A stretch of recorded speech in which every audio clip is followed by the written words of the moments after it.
কেন্দ্রীয় সংসদ কর্তৃক আয়োজিত দেশনেত্রী বেগম খালেদা জিয়ার বিদেশে সুচিকিৎসা নিশ্চিতকরণের লক্ষ্যে আজকের কেন্দ্রীয় কর্মসূচির অংশ হিসাবে সিলেট জেলা ও মহানগর ছাত্রদল আয়োজিত বিক্ষোভ সমাবেশ আমাদের রেজিস্ট্রারি মাঠে করার কথা ছিল।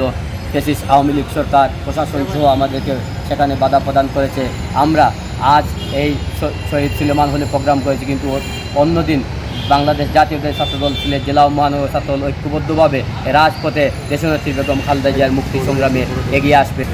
আসলে আজকের প্রোগ্রামটা ছিল আমাদের দেশ বাঁচাও মানুষ বাঁচাও আন্দোলনের সম্মুখ যোদ্ধা সাবেক তিনবারের প্রধানমন্ত্রী আপসহীন দেশনেত্রী বেগম খালেদা জিয়ার বিদেশে সুচিকিৎসা এবং স্থায়ী মুক্তির দাবিতে কেন্দ্রীয় কর্মসূচির অংশ হিসেবে সিলেট জেলা এবং মহানগর ছাত্রদলের আজকে কেন্দ্রীয় কর্মসূচি ছিল। এই প্রোগ্রামটা আমরা রেজিস্ট্রারি মাঠে করার কথা ছিল। আমরা এই মুয়াজ্জিন কল্যাণ সংস্থা জেলার ওনারা আগে থেকে একটা প্রোগ্রামের আবেদন করায় আমরা ওই প্রোগ্রামটা ওনাদের জন্য ছাড় দিয়েছি, যার কারণে ধর্মীয় মূল্যবোধ থেকে ছাড় দিয়ে আমরা এই প্রোগ্রামটা এখানে করতে চেয়েছিলাম। এখানে পুলিশ আমাদেরকে প্রোগ্রাম করতে দেয় নাই।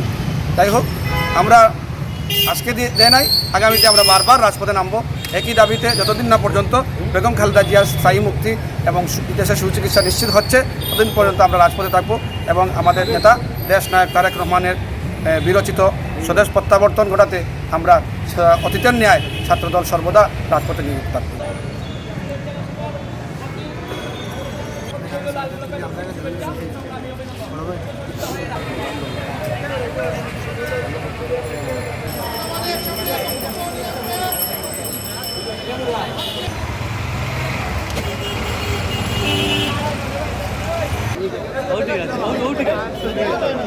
ঠিক আছে